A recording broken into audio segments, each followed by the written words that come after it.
Irmãos, hoje o nosso último episódio, digamos assim, né? A última mensagem da série Check-up. Talvez alguns digam ufa. Ontem até brinquei lá, que os irmãos já estão quase com ódio de tanto me ouvir falar de amor. Mas João, né? O apóstolo do amor, o apóstolo que nos ensina a amar. E nesse último capítulo não vai ser diferente. Nessa carta que João escreveu para confirmar que Jesus é verdadeiramente homem e o verdadeiro Deus pelo qual podemos ser salvos e o qual nos assegura a salvação nele pelo poder do Espírito Santo, nos permite também desfrutar dessa nova vida, a vida eterna que começa aqui. Nós vimos ao longo desses 4 capítulos até aqui que a fé verdadeira em Cristo não se separa da verdade a respeito de Jesus. Não existe uma fé em Deus distinta de quem é Jesus Cristo, do amor aos irmãos e da obediência aos mandamentos de Deus. Por isso, João, preocupado com os falsos mestres e as mensagens destrutivas, roubadoras de alegria, de santidade, esses ensinos daqueles falsos mestres que estavam semeando dúvida, insegurança na igreja, senso de inferioridade entre os cristãos. O João escreve essa carta resumindo os mandamentos, os fundamentos da fé, para que isso ficasse claro. E ele, ao longo da carta, vai oferecer testes, fazendo um check-up para verificar a autenticidade de um mestre, de alguém que está ensinando, de alguém que está falando, e também de afirmações pessoais de fé e de salvação. Então ele oferece ao longo da carta o check-up, mais de uma vez, de maneiras diferentes, a respeito do coração do verdadeiro discípulo, da sua fé, né? Um check-up doutrinário. No que você crê? Não adianta você todo mundo crê em Deus, mas em que Deus você crê? Então ele vai fazendo verificações da pessoa de Jesus, que era o que estava sendo atacada naquela região, naquela época. Verificar, ele checa a fé, a doutrina, no que a pessoa acredita a respeito de Jesus. Ele vai fazer um check-up da moral da pessoa, como ela vive e lida com a lei de Deus, porque se alguém é de Deus não tem como viver de qualquer jeito. E um check-up social, como ela se relaciona entre os irmãos e fora da igreja.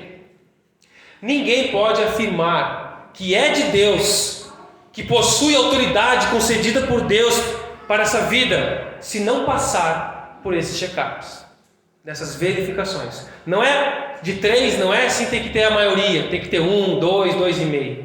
João está checando, ele fala várias vezes, se você não crê em Jesus encarnado, Jesus é Deus, você não é filho de Deus. Se você não ama o seu irmão, a quem vê, você não é filho de Deus, o amor de Deus não está em você. Se você ignora a lei de Deus, os mandamentos do Senhor, você não tem a divina semente. E João vai fazendo essa verificação. E aqui no capítulo 5, ele faz tipo um resumão de conclusão. E tem a mensagem central aqui, passar segurança para os que estão em Cristo Jesus. Porque ao mesmo tempo que ele faz verificações da fé, e a gente começa a se questionar sobre a nossa fé. Porque isso é natural. Se eu estou passando por um teste, eu começo a me questionar, fazer perguntas para mim. Mas ao mesmo tempo ele vai passar algumas certezas e seguranças aqui. Porque Deus quer que os seus filhos saibam que pertencem a Ele. Deus quer que esse saber que João vai falar aqui não é apenas um conhecimento, é uma convicção, é uma certeza.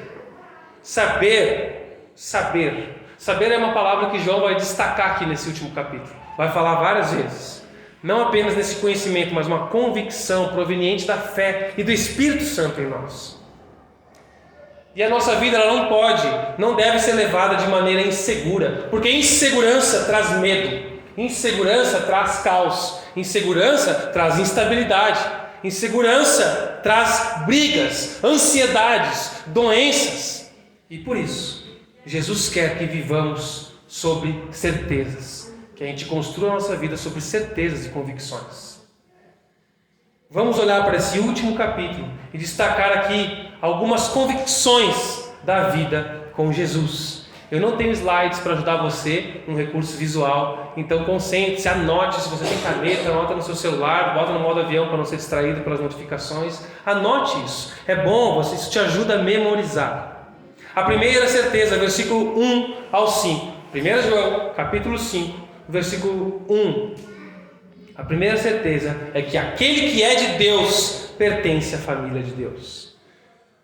Versículo 1, todo aquele que crê que Jesus é o Cristo, nascido de Deus, e todo aquele que ama o Pai, também ama os filhos dele. Sabemos que amamos os filhos de Deus, se amamos a Deus e obedecemos seus mandamentos. Ama a Deus, ama seus irmãos, ama a sua família da fé e obedece a palavra. Ele já emenda aqui. O que Deus está nos falando, mais uma vez, é que o seu amor é conhecido nas pessoas através do amor pelos irmãos. Ele não está falando do amor pelas pessoas ainda. Ele não é dizendo que o amor de Deus é conhecido em você pelo quanto você é amoroso, carinhoso lá no seu trabalho, com as pessoas que convive. Ele está falando dos irmãos da comunidade de fé, da igreja, onde é mais difícil da gente amar, porque é onde a gente tenta se conhecer mais, viver sem máscaras, mostrar nossas fraquezas. Afinal a gente canta, né? Não tenho medo de expor minhas fraquezas, defeitos e falhas não vou esconder, um amigo encontrei, porque nele eu posso viver sem medo das minhas fraquezas, sem expor, porque não são vocês que me julgam, é Deus que me julga a partir da cruz de Cristo Jesus. Então eu não tenho medo de expor e de pedir ajuda para lidar com elas, para deixar essas fraquezas, e descobrir outras e deixando-as, e descobrindo outras e deixando-as, para me santificar cada vez mais. Essa é a vida da comunidade de fé. E às vezes é difícil amar quando a gente descobre fraquezas dos irmãos, defeitos e falhas. Mas ele diz que é o amor entre vocês que o mundo vai saber que vocês são meus discípulos. Versículo 3. Amar a Deus significa obedecer aos seus mandamentos. Opa, agora ele traz um novo conceito aqui. E esses mandamentos não são difíceis, pois todo aquele que é nascido de Deus vence este mundo, e obtemos essa vitória pela fé. Quem vence a batalha contra o mundo? Quem vence a batalha contra o mundo? Somente aquele que crê que Jesus é o Filho de Deus. Obedecer é conhecer o que está escrito aqui na Bíblia, é crer no que está aqui e viver de acordo com o que está aqui. Um empenho em viver de acordo com a vontade revelada de Deus. Se o amor a Deus é prático por meio do amor aos irmãos, o crer em Deus é prático por meio da obediência. Vou repetir. Se o amor a Deus se torna prático por meio do amor aos irmãos, o crer em Deus se torna prático por meio da obediência à palavra. Como que eu vou dizer se eu acredito, confio em Deus, se eu não obedeço o que ele disse para fazer? Eu confio no William. William, o que tu me disser eu confio. E ele me diz, para tu ir para o Caxias, tu vai por esse caminho aqui que é melhor. É melhor eu ir por aqui, por outro lugar. Eu vou por outro lugar que eu conheço um atalho. Como que eu confio se eu não faço o que ele diz para eu fazer? O crer em Deus se manifesta na obediência. E isso é amor a Deus. É isso que João está trazendo aqui. E talvez quando você lê aqui, amar a Deus significa obedecer. Mas é impossível obedecer a lei de Deus toda. E provavelmente esse foi o pensamento dos leitores primários da carta. E aí João explica, que claro, ele não vai explicar aqui, mas ele vai falar lá no capítulo 1 e 2 sobre quem diz que não tem pecado, está mentindo, porque nós pecamos. Então é difícil ou não? Gera-se essa tensão da dificuldade ou da facilidade. Devido à influência da nossa carne, nós estamos suscetíveis ao erro. Porém, obedecer não deve ser pesado, nos causando sofrimento. Quando obedecer a Deus é muito pesado, é porque nossos olhos estão no lugar errado. A gente está olhando para as coisas da terra. E aí quanto mais eu quero as coisas da terra, é mais difícil obedecer a Deus, que quer que eu deseje as coisas do céu. É claro que é difícil obedecer a Deus quando Ele me diz: contribua, oferte, seja generoso. Se eu amo as coisas da terra, eu amo meu dinheiro, eu amo o que eu estou conseguindo comprar com ele, é difícil obedecer, porque meu amor está no lugar errado. E eu usei esse exemplo, mas isso se aplica a tantas outras coisas, muitas outras coisas. Mas quando nossos olhos estão para o que é eterno no céu, Amando a Deus vai ficando mais leve e fácil amar e obedecer a Deus. É isso que ele está falando. Vida com Deus traz leveza. Não é para ser pesado, é para ser leve, simples. É muito difícil. Era difícil para os fariseus, para os líderes, para quem seguia ali o judaísmo, porque era regra em cima de regra, e você tem que fazer isso e tem que fazer aquilo. É pesado. E ninguém dava conta. E nesse contexto que Jesus diz: se vocês estão cansados, sobrecarregados, vinde a mim, e eu vos aliviarei, porque o meu fardo é leve, meu jugo é suave. É para ser leve o relacionamento com Deus. Se está difícil, tem alguma coisa obstruindo, tem alguma coisa atrapalhando a frequência dessa interação de usufruir do Espírito Santo em nós. Está difícil, está pesado, porque eu não estou em plena conexão com o Pai. Eu saí do que eu tinha que falar aqui. Vai aumentar o tempo, não tem problema. Tinha que falar. Mas qual é o segredo de obedecer com alegria, então? Primeiro, é reconhecer que obediência é um assunto de família. Porque a gente prioriza a família. Não, família a gente faz coisa até que a gente não concorda, mas tem que fazer porque é família. Que não gosta também, porque é família. E é essa linguagem, realidade que Deus traz. Filhos de Deus, irmãos em Cristo. E quando nós começarmos a encarar de fato a igreja, a comunidade de fé, como irmãos, como Deus é nosso Pai, nós somos irmãos, eu vou obedecer meu Pai. Se nós temos a consciência, como o irmão orou, de ser uma criança dependente do Pai, que confia no Pai, que teme ao Pai, não por medo, mas por respeito, tem um certo medo de fazer a coisa errada, da consequência que vai dar, o medo de desagradar ao Pai, de ver um Pai triste porque eu fiz as coisas erradas. É esse tipo de dependência que Ele quer, como uma criança que confia no Pai e que ama seus irmãos. Que brigam, né? A gente até comentou que às vezes quando está na frente do Pai a gente fica brigando, os irmãos, mas quando os irmãos estão sozinhos a gente cuida, a gente protege, a gente quer o bem do irmão. Não interessa, meu irmão só faz besteira, leva uma vida, mas eu estou sempre lá para ajudar. O último que vai aparecer, que vai estar ali, é um irmão do sangue, é alguém da família. É assim que Ele quer que a gente se comporte entre nós.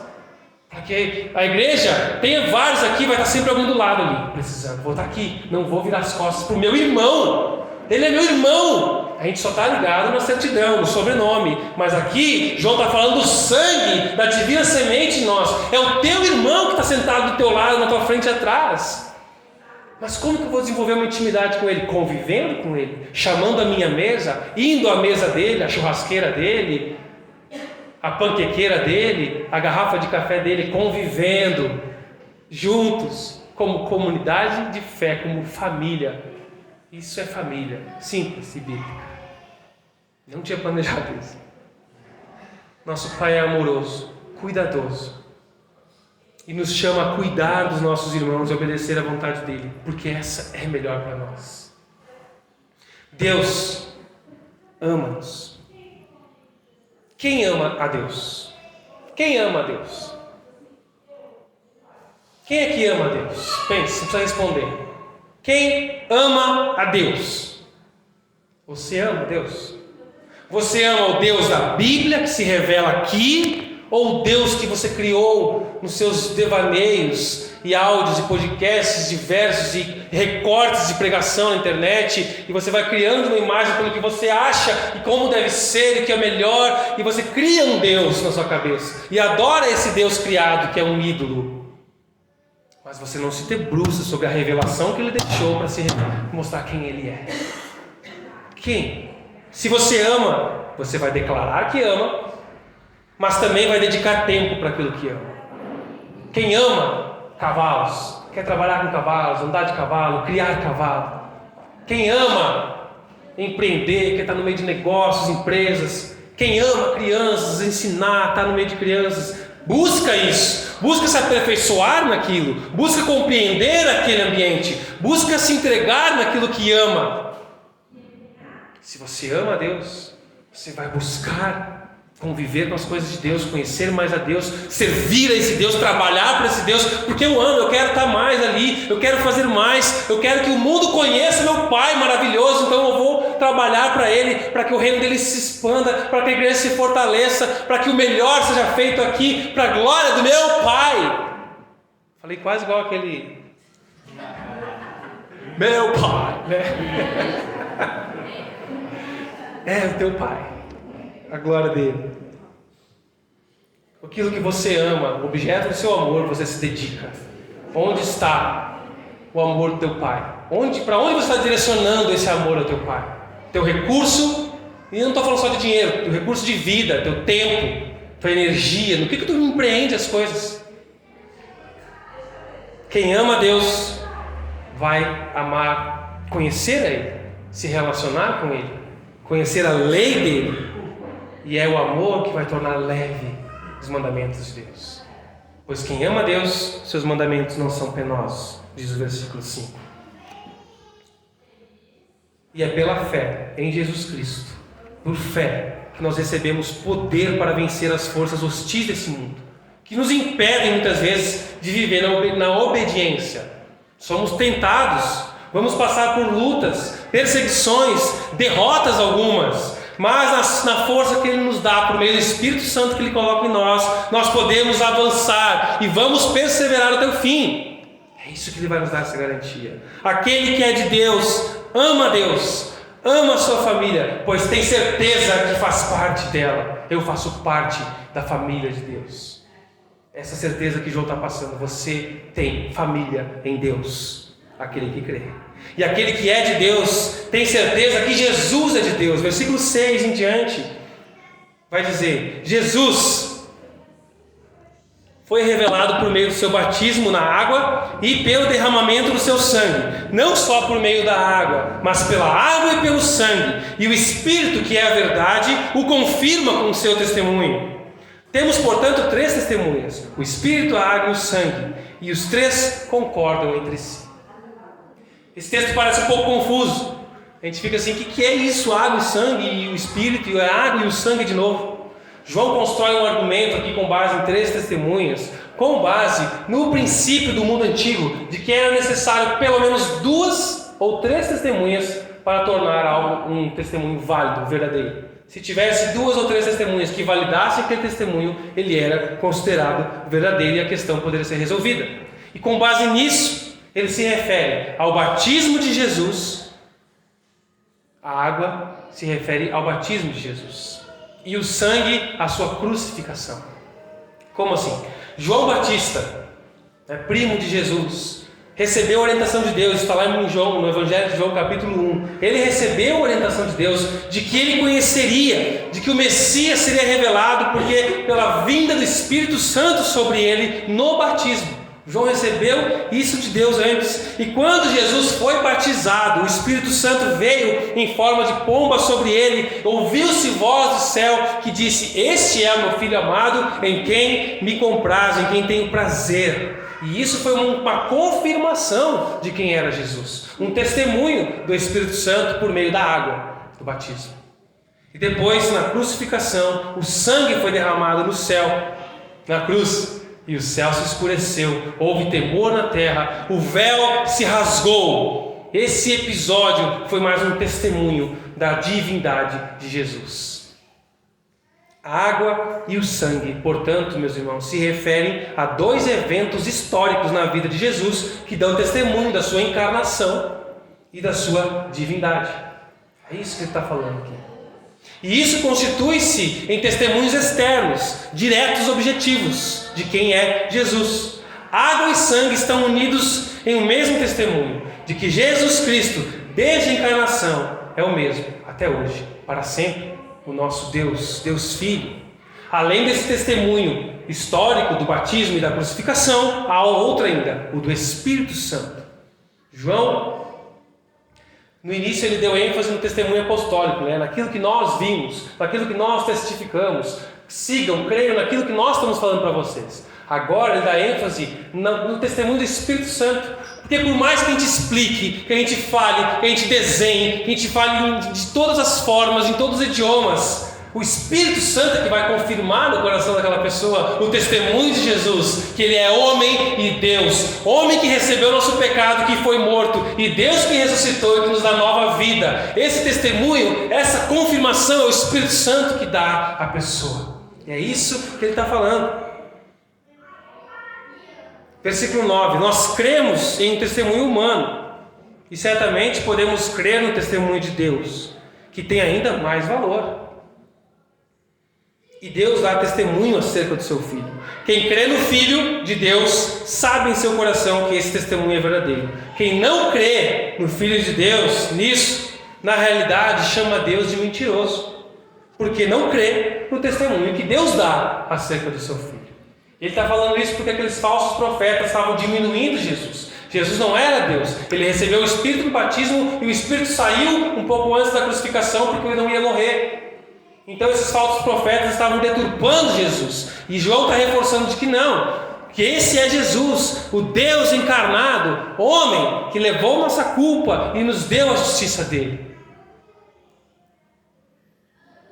Não dá para ser discípulo de Jesus se você não aceita o testemunho que o próprio Deus deu sobre o seu Filho. C.S. Lewis, um conhecido autor cristão, ele diz: ou você acredita em quem Jesus diz que ele é, ou você está dizendo que ele é um louco. Os fariseus achavam que Jesus era um impostor, um falso profeta. Outros achavam que ele era um religioso fanático na época dele.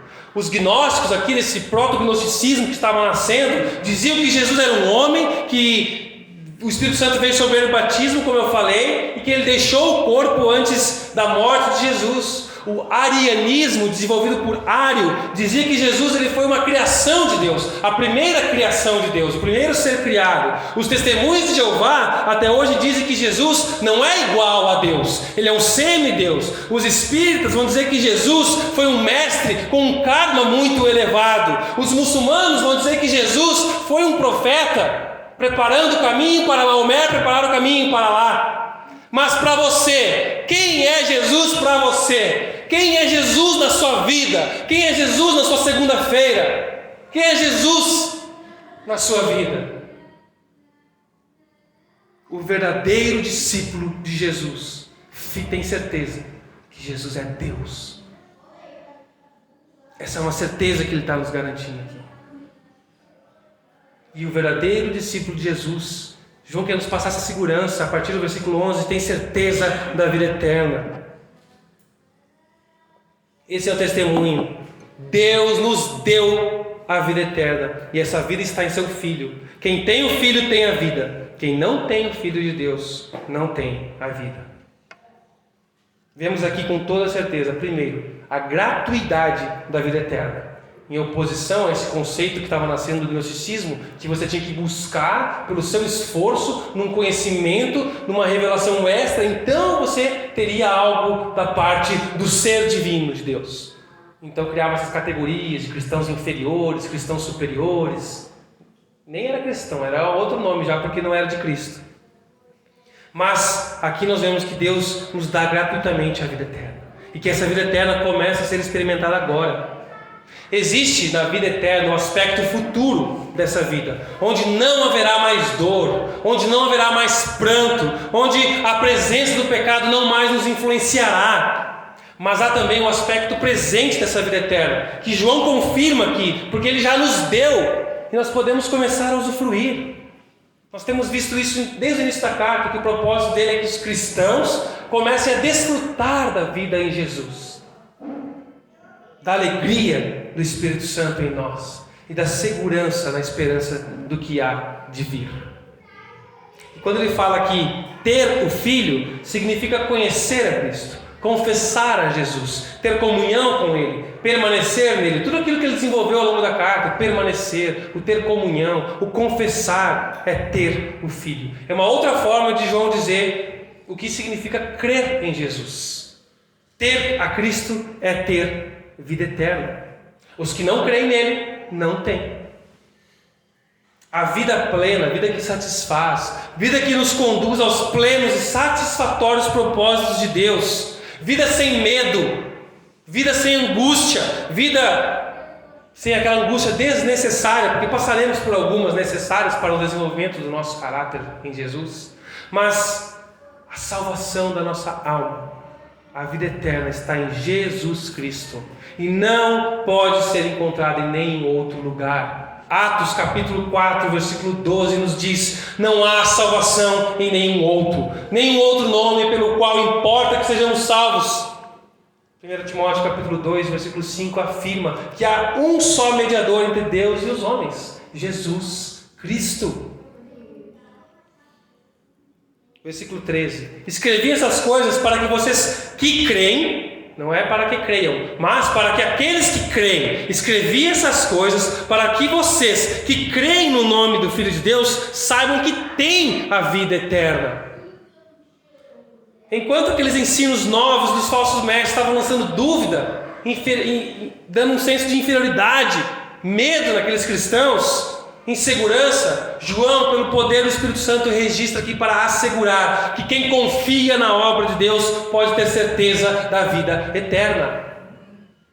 Tem cristão que vive inseguro quanto à sua identidade em Cristo Jesus, quanto à sua posição em Cristo, quanto à sua salvação, e vive com medo.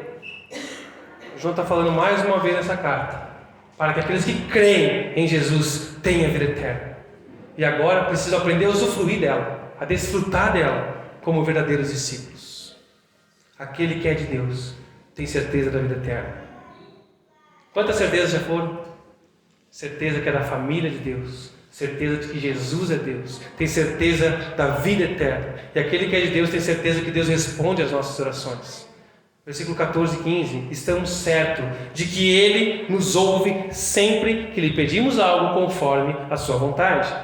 E uma vez que obedecemos, que sabemos que Ele ouve nossos pedidos, também sabemos que Ele nos dará o que pedimos.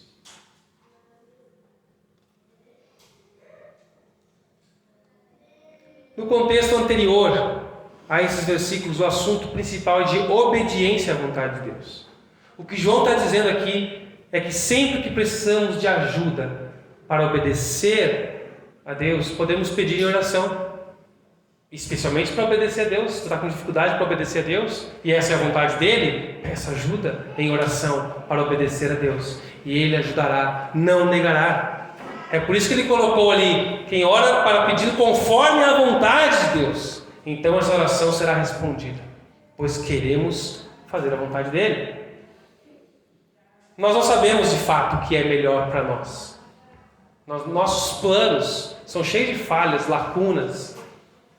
Não são de todo errados quando estamos andando com o Senhor, mas Ele precisa de ajustes, correções. Achamos que sabemos. Eu posso pensar que estou pedindo pão para Deus. Deus, eu preciso disso, nós queremos isso. Eu posso pensar que estou pedindo algo bom, mas Deus sabe que aquilo é pedra e não vai dar. Quanto mais a gente se conecta com Ele, buscando a vontade dEle, a gente vai pedir pão de verdade. E Ele vai dar. Vai dar aquilo que a gente precisa, quando a gente pede conforme a vontade dEle. É dessa vontade do Pai, que é boa, perfeita e agradável, que nós devemos nos alimentar. Não é isso que Jesus diz na tentação? Que o meu pão, o meu alimento, aquilo que me sustenta, aquilo que me mantém de pé, é fazer a vontade daquele que me enviou, meu Pai. Não é diferente para nós. Quando que Deus deixa de responder as nossas orações? Qual que é o contrário disso? Primeiro, quando também temos pecados não confessados. Quando usamos máscaras. Salmo 68, versículo 18 diz: se eu acalentasse, escondesse o pecado no meu coração, o Senhor não me ouviria, diz o salmista. O Senhor não vai me ouvir se eu fico me escondendo atrás dos meus pecados. Se eu tenho medo de expor minhas fraquezas e falhas e me render e pedir perdão a Deus e aos irmãos, Deus não responde. E também não responde nossas orações quando a nossa intenção, a nossa motivação está errada. E isso pode estar acontecendo de forma inconsciente. Não quer dizer: Senhor, me dá dinheiro que eu quero... já vi, né, aqueles caras que oraram antes de fazer um assalto, né? Que tem uns videozinhos para procurar aí, os caras que estavam fugindo da polícia ali e orando, pedindo para Deus proteger eles na perseguição. Tem de tudo. Tipo assim, não é pedindo uma coisa claramente contra a vontade do Senhor, mas muitas vezes nós pedimos algo e não sabemos que a nossa motivação está errada. E precisamos de luz da palavra, de intimidade com Deus para compreender que estamos enganados. Não é isso que é melhor para nós. Nossa intenção não era bem aquilo. O que a gente pediu é bom e legítimo, mas a nossa motivação em pedir nem sempre o é. Por isso Deus nos preserva de nos dar o que a gente quer, porque Ele é o Pai e sabe o que é melhor. Lá em Tiago, nós estudamos Tiago no passado, capítulo 4, versículo 3, diz o quê? Diz o quê? Vocês pedem e não recebem, porque pedem mal. Pedem para vos satisfazer os seus prazeres, se gastar nos seus prazeres. Mas quando o nosso coração vai se alinhando na vontade, na palavra de Deus, nós vamos aprendendo a orar certo e vamos receber o que pedimos de Deus. Aquele que é de Deus tem certeza que Deus ouve a nossa oração, e aquele que é de Deus também tem certeza que Deus pode salvar pessoas por meio das nossas orações. Não é a vontade de Deus de salvar as pessoas, e Ele quer nos usar em oração para isso. Olha o que diz o resto, versículo 16 em diante. Se alguém ver um irmão cometer pecado que não leva à morte, ore por ele, e Deus dará vida a esse irmão que pecou, de maneira que não leva à morte. Mas há pecado que leva à morte, e não digo que se devorar por aqueles que o cometem. Toda injustiça é pecado, mas nem todo pecado leva à morte.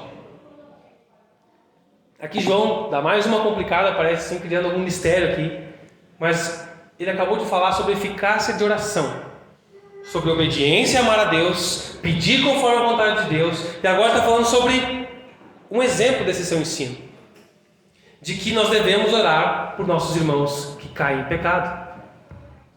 Devemos orar a Deus quando vemos um irmão cometer pecado, ao invés de fazer fofoca, ao invés de julgar, de apontar o dedo, de ficar condenando as pessoas, às vezes intimamente, né? Não só por fora, a gente fica aqui julgando e condenando intimamente. Deus quer que a gente ore, clama pelo teu irmão que cometeu pecado, ore. Peça para que Deus o confronte, peça para que Deus o conforte, peça para que Deus o restaure, o levante para a glória de Deus. Alguns estudiosos entendem que João está falando aqui de que Deus pune algumas pessoas com morte nos seus pecados. Quando fala pecados que levam para a morte, mesmo aqueles que são filhos de Deus, como Ele fez com os filhos de Eli, que era do povo de Deus, lá em 2 Samuel, como Ele fez com Ananias e Safira, quando mentiram para Deus ao entregar a oferta, dizendo que era um valor, um percentual da venda do terreno, e era mais, mentiram para Deus, e Deus os matou ali, por mentirem. E como Ele fez com alguns membros da igreja lá de Corinto, que não estavam levando a ceia a sério. Vamos lá, e aí estavam adoecendo e até morrendo. Diz, eu creio que Deus pode fazer isso, tanto que Ele já fez. Eu creio que Deus faz isso para preservar a santidade, a pureza da sua igreja, daqueles que confrontam, daqueles que ignoram o alerta do Espírito Santo, daqueles que ouvem a advertência, mas fingem que não, e continuam ignorando o que Deus está fazendo, o que Deus está falando. Mas dentro dessa interpretação também de pecados para a morte, de pecados que não matam, criou-se no romanismo uma doutrina extra-bíblica, daqueles pecados venais e dos pecados naturais, pecados mortais e pecados veniais. Então sugerindo, os 7 pecados capitais, sugerindo que se você comete esses pecados, eles te levam para a morte, e os outros nem tanto assim, que alguns entristecem a Deus, mas que alguns tipos de pecado te afastam de Deus definitivamente. Só que essa classificação de pecados não tem respaldo bíblico total. A Bíblia diz que todo pecado é espiritualmente mortal. Todo pecado nos afasta de Deus. Não é isso que diz Romanos 6,23? O salário do pecado não é o salário de alguns pecados. O homem pecou e está no estado de morte por causa do seu pecado. Portanto, todo pecado traz morte. Traz penalidade imposta por Deus contra o pecado. Mas quando um filho de Deus peca, um filho de Deus se incomoda com isso, como nós já vimos, e ele virá ao arrependimento. Ele tem seus pecados já levados e lavados pelo sangue de Jesus. Há perdão e vida para os filhos, mas para aqueles que se recusam, para aqueles que continuam a viver no pecado deliberadamente, estão caminhando para a morte eterna e física precipitada, talvez.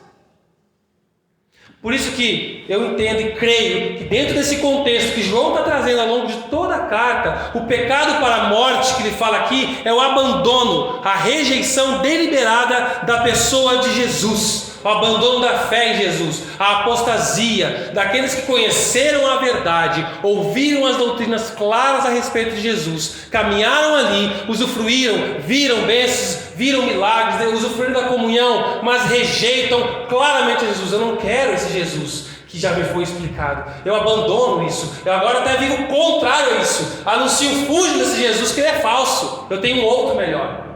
É isso que ele está falando nesse contexto desses falsos mestres. Pecados que levam para a morte. É nesse contexto. Pessoas que vivem e falam e vivem de forma contrária àquilo que aprenderam na palavra e que um dia professaram crer. João está nos falando, o foco dele é para a gente olhar para os nossos irmãos, é no amor. Quando os nossos irmãos caem em pecado. Ele não explora tanto essa questão ali dos falsos mestres nesse contexto. Ele está falando do cuidado com o outro. Ore pelos seus irmãos. Com amor, amor prático. Com oração a Deus para restauração. Quando alguém pecar, cair, não jogue pedra no irmão. Você não é o acusador, esse papel é de outro. E a gente fica esperando. O pastor não vai fazer nada? Olha o jeito que aquele irmão está levando a vida. Pastor, tem que fazer alguma coisa. Estou orando, irmão, antes de falar. Você já orou? Já dobrou teu joelho pedindo a restauração daquele irmão? Clamando a Deus pela vida daquele que vive no pecado? Na dúvida, nós intercedemos por todos. Oramos. Pois o amor e a misericórdia de Deus são muito maiores do que a gente consegue imaginar. Oremos pelos nossos irmãos que estão em pecado, que estão distantes do caminho do Senhor. O texto continua e nos diz que Deus, aquele que é de Deus, tem certeza da vitória sobre o pecado. Versículo 18 e 19. Sabemos, e lembra, eu tenho certeza, não é eu conheci, eu li. Eu tenho certeza, sabemos que os nascidos de Deus não vivem no pecado. Em outras versões vai dizer não peca, mas é no contexto que João está falando. Lembra aquele que não vive deliberadamente no pecado. Que o próprio João nos ensinou que todo cristão, todo vai pecar. Mas não se agrada, não vive, não ignora aquilo. Sabemos que os nascidos de Deus não vivem no pecado, pois o Filho de Deus os protege e o maligno não os toca. Sabemos que somos filhos de Deus e que o mundo inteiro está sob o controle do maligno. Ele acabou de falar desses pecados que levam para a morte, apostasia, abandono. Depois de falar disso, ele vai nos dizer que os verdadeiros discípulos de Deus não serão vencidos pelo pecado, não vão continuar vivendo deliberadamente no pecado. A referência aqui é para o pecado de morte, que significa que o nascido de Deus, quando pecar, vai voltar-se para Deus em arrependimento em algum momento. Vai se arrepender, porque se a divina semente está nele, ele vai se arrepender. O crente ainda vai pecar, já vimos isso. O cristão é atacado por muitas tentações. Tentações desse mundo corrupto, tentações de Satanás, da sua própria natureza corrompida que ainda te influencia. A nossa carne, Satanás e o mundo, nossos inimigos. E mesmo que ainda cometamos pecados e caiamos em nossas fraquezas, cairemos em arrependimento. Jamais nos afastaremos do nosso Salvador. O cristão andará com o coração contrito, em arrependimento, humilde, mas buscando restauração, em alegria da salvação e do perdão em Cristo Jesus. Essa é a segurança que João deseja passar para os seus leitores ao final da sua carta. O Filho de Deus não será tocado pelo diabo.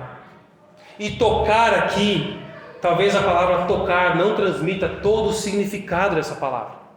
Porque esse verbo que João usou aqui, traduzido como tocar, ele também usa no Evangelho. Essa mesma palavra. E lá no Evangelho, capítulo 20, versículo 17, as traduções diversas que eu olhei trazem como agarrar, deter, ter para si, segurar. Ele é usado no contexto de quando, não lembro agora qual das mulheres vai até o túmulo de Jesus, e se vai até os pés dele, ele fala: não me detenhas, não me segure, não me tenha para si, porque eu vou para o Pai. Eu não acho que eu vou ficar aqui para você.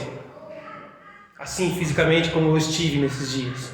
Então o que João está falando aqui de tocar, o maligno tocar, não é de nos afligir com perseguição, com luta, com doença, porque isso acontece com o cristão. Ele fica no nosso pé, esperando os nossos vacilos para nos acusar, nos oferecendo aquilo que a gente gosta, que a nossa carne deseja. O texto está nos dizendo que o diabo não nos terá em suas mãos, não tomará posse de nós, não nos assegurará, não vai nos deter. O texto diz por que isso não, por que ele não vai nos deter? Porque o Filho de Deus, aquele que nasceu de Deus, porque o Filho de Deus nos protege. É o versículo 18. Pois o Filho de Deus protege, o maligno não toca. Jesus protege os seus irmãos, os filhos de Deus. Ele nos protege, sempre protegerá. Não seremos vencidos pelo pecado, porque Jesus venceu na cruz os nossos pecados. Cristo nos deu vida e essa vida está segura em suas mãos. Mas o mundo jaz no maligno. Como diz algumas versões, né? É uma ideia de passividade tranquila. Sabe quando você vê pessoas cometendo pecados, fazendo coisas erradas, e aparece a consciência está cauterizada? Cara, olha a maldade dessa pessoa, olha o quanto ela tira da corrupção e pessoas que precisavam desse dinheiro, dessa comida. Olha quanta maldade que a gente vê que parece que as pessoas não sentem nada. Que às vezes nos dá até um embrulho no estômago, algumas notícias. O mundo jaz no maligno, passivamente. Joe Stott, ele vai dizer que a humanidade está deitada placidamente nos braços de Satanás, adormecida e entorpecida, enquanto ele a conduz para a destruição. O crente ainda pecará, mas não será o seu estilo de vida. Não é o meu estilo de vida viver no pecado. E para me desvencilhar da influência do pecado nesse mundo, eu vou lutar por santidade. Eu vou buscar Deus em oração. Eu vou aos cultos buscar o Senhor. Eu quero conhecer, eu quero orar com meus irmãos, eu quero pedir oração. Eu quero estar em comunhão, eu quero ser forte para vencer esses pecados com os quais eu caio. Mas se você vive no pecado como um hábito, isso não te incomoda, é o teu estilo de vida, você está demonstrando que ainda não é um filho de Deus. Porque aquele que é de Deus tem certeza de vitória sobre o pecado. E aquele que é de Deus tem certeza que Jesus é o verdadeiro Deus e que a vida com Jesus é a verdadeira vida. Últimos versículos 20. Sabemos que o Filho de Deus veio e nos deu entendimento para que conheçamos ao Deus verdadeiro. Agora vivemos em comunhão com o Deus verdadeiro, porque vivemos em comunhão com o seu Filho, Jesus Cristo. Ele é o Deus verdadeiro e a vida eterna, Jesus Cristo. O Senhor Jesus dá ao cristão, ao Filho de Deus, discernimento espiritual, para que ele reconheça o verdadeiro. A obra de iluminação, de entendimento espiritual, que normalmente é atribuída ao Espírito Santo, aqui João está atribuindo a Jesus. Ele já falou que é o Espírito Santo que vai fazer esse discernimento, e a gente sabe disso, mas aqui ele atribui esse discernimento a Jesus. Pois como ele afirma, Jesus é Deus. E ele quer encerrar dando essa ênfase, o foco na centralidade de Jesus, a verdadeira luz, o verdadeiro e único caminho. Essa é a maior certeza de todas, a obra de Jesus. Confiar na obra de Jesus. É essa certeza que vai nos assegurar de todas as outras e nos permitir usufruir delas. Então João termina com sua última admoestação. Versículo 21. Filhinhos, afastem-se dos ídolos. Essa exortação parece que foi enxertada aqui, né? Não tem nada a ver com o que ele está falando.